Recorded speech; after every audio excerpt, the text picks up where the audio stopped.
Let's make some elderberry infused honey. Elderberry has been used medicinally since 400 BC, and studies suggest it can actually reduce symptoms for allergies or even illnesses like the flu or cold.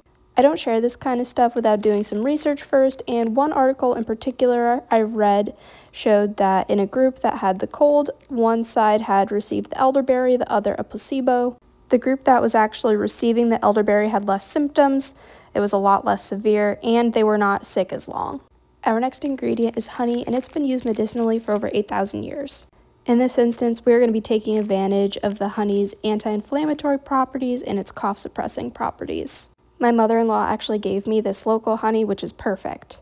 Since local honey is going to be made with local pollen, it can actually boost your immunity against local allergens. And then I have here this glass jar that I cleaned really well. I always save my glass jars so I can reuse them. And just to be clear, I'm not a doctor, and I'm also not trying to replace modern medicine with this.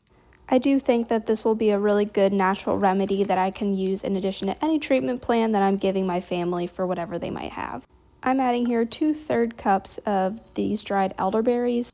Also, if you see my cat in these videos, he is the most nosy creature on earth, and anytime I'm in the kitchen, he is always hovering over me watching. Next, I added 1 cup of honey. I didn't know how much was in my jar, so I put it in a measuring cup.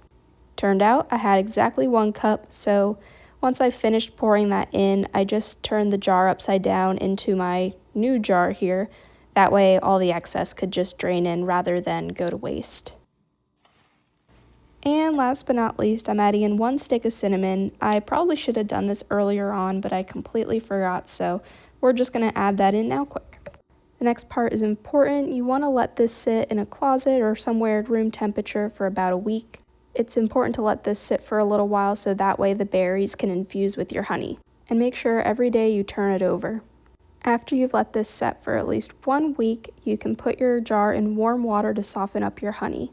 Then all you have to do is pour it through a strainer and it'll remove all the berries and the cinnamon.